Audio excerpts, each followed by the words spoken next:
Hai, selamat siang, shalom, assalamualaikum, om swastiastu, namo buddhaya, dan salam kebajikan bagi kita semua.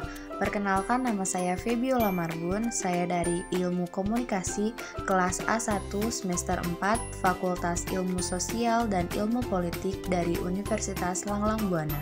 Pada kesempatan hari ini, saya akan mempresentasikan atau menjelaskan tentang satu materi, yaitu etika komunikasi, dengan dosen pengampu yaitu Bapak Dr. Ahmad Zakiyuddin, SIP MIKOM, dan juga Bapak Ahmad Nada, SOS MIKOM. Tanpa berlama-lama lagi, yuk kita mulai pembahasannya. Kita mulai dari satu pertanyaan, yaitu apa itu etika komunikasi? Etika komunikasi adalah gagasan moral yang mempengaruhi komunikasi. Secara umum, etika komunikasi berkaitan dengan moral good present dalam segala bentuk komunikasi manusia. Lalu, yang seperti apa sih komunikasi yang beretika atau yang etis? Komunikasi yang beretika atau etis mencakup kejujuran dalam komunikasi. Maksudnya adalah dalam pesan tidak ada kebohongan atau yang disampaikan benar-benar fakta sebenarnya. Yang selanjutnya yaitu menjaga kerahasiaan informasi, dan yang ketiga yaitu tidak membahas hal yang bersifat pribadi atau urusan orang lain di depan umum atau di depan pihak ketiga. Selanjutnya adalah pengertian etika komunikasi menurut para ahli. Yang pertama adalah menurut Franz Magnus Suseno, etika adalah suatu ilmu yang digunakan untuk mencari orientasi atau memberikan arah serta pijakan bagi manusia dalam menentukan tindakannya. Yang selanjutnya yaitu menurut James Spillan, etika merupakan suatu pertimbangan yang memperhatikan tingkah laku manusia ketika mengambil keputusan, di mana keputusan tersebut berhubungan dengan moral yang mengarah pada akal budi manusia. Yang selanjutnya yaitu jenis-jenis etika. Secara umum, terdapat dua jenis etika yang bisa kita pelajari, yaitu etika umum dan juga etika khusus. Berikut ini adalah penjelasan mengenai kedua jenis etika tersebut. Yang pertama adalah etika umum, yaitu etika yang membahas tentang kondisi dasar dan juga tindakan umum manusia. Standar etika ini adalah manusia dapat bertindak etis dan nantinya akan menjadi acuan dalam berperilaku.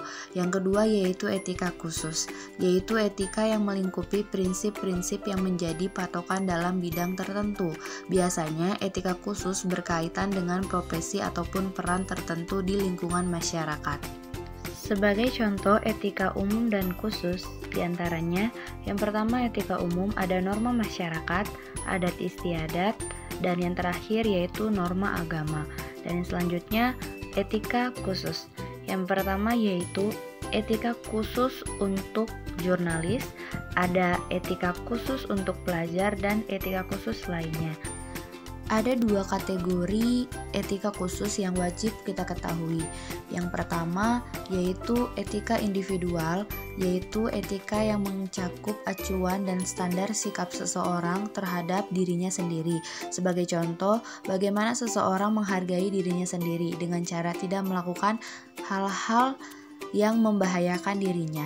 Yang kedua yaitu etika sosial, yang mencakup acuan dan standar sikap seseorang terhadap orang lain, publik, dan juga lingkungannya sebagai bagian dari masyarakat sosial. Sebagai contoh adalah ketika seseorang memahami cara untuk bersikap terhadap orang lain.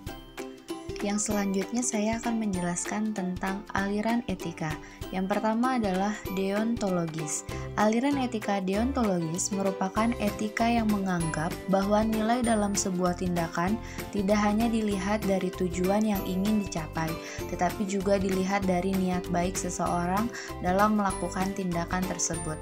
Yang kedua yaitu teologis. Aliran etika teologis adalah etika yang fokus pada tujuan dari sebuah tindakan. Maksud dari aliran etika ini adalah meskipun sudah ada niat baik dalam diri seseorang untuk melakukan suatu tindakan, hal tersebut tetap harus dibarengi dengan tujuan yang baik. Yang ketiga yaitu egoisme. Aliran etika egoisme menyatakan bahwa manusia mempunyai kecenderungan mempertahankan diri pada hal-hal yang memberi keuntungan bagi dirinya sendiri dan tidak peduli terhadap orang lain. Egoisme lebih mengedepankan kepentingan pribadi dibandingkan dengan kepentingan orang lain.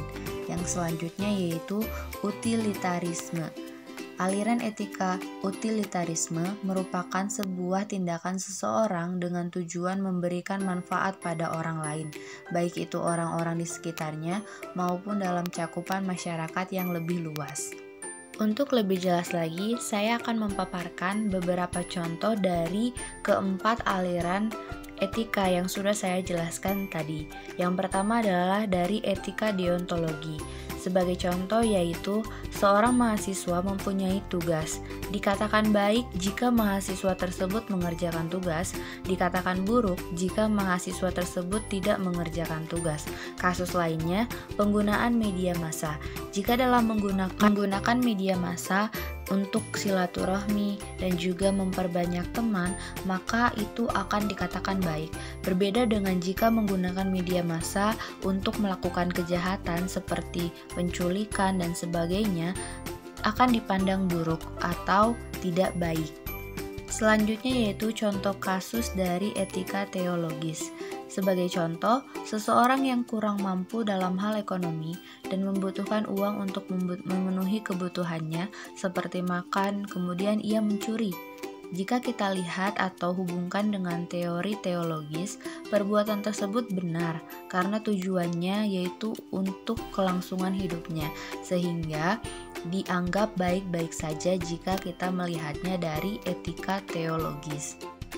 Untuk kedua aliran lainnya yaitu egoisme dan utilitarisme, saya rasa teman-teman dapat membayangkan contoh kasus dari kedua aliran tersebut, sehingga saya akan langsung menjelaskan ke materi selanjutnya yaitu etika dalam berkomunikasi.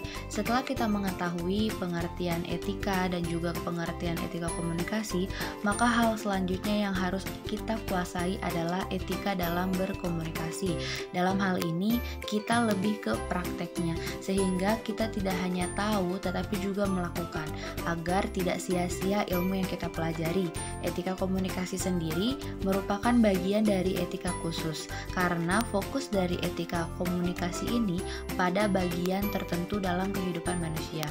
Etika ini mencakup nilai dan norma yang menjadi pedoman manusia dalam menjalin komunikasi dengan orang lain. Etika komunikasi dapat menilai mana tindakan komunikasi yang sesuai dengan nilai dan norma, mana juga yang tidak sesuai. Berikut ada beberapa hal dalam etika berkomunikasi yang dapat kita gunakan dalam aktivitas sehari-hari. Yang pertama adalah memulai pembicaraan. Dalam beberapa kesempatan, kita akan berhadapan dengan keadaan yang mengharuskan untuk kita memulai pembicaraan. Nah, pada saat kita akan memulainya, pastikan kita melihat keadaan lawan bicara kita. Apabila lawan bicara terlihat sedang sibuk, maka kita bisa mengajaknya bicara lain kali supaya tidak mengganggu orang tersebut. Selain itu, kita juga harus bersikap ramah dan sopan dengan cara mengajukan pertanyaan ringan seperti menanyakan kabar, kesibukan saat ini, dan semacamnya, supaya menjadi pembukaan untuk kita bisa lebih lanjut lagi dalam pembicaraan. Selanjutnya yaitu komunikasi tatap muka. Setiap harinya kita pasti melakukan komunikasi tatap muka. Tentunya terdapat etika yang harus kita perhatikan ketika berkomunikasi dengan lawan bicara supaya ia tidak merasa terganggu.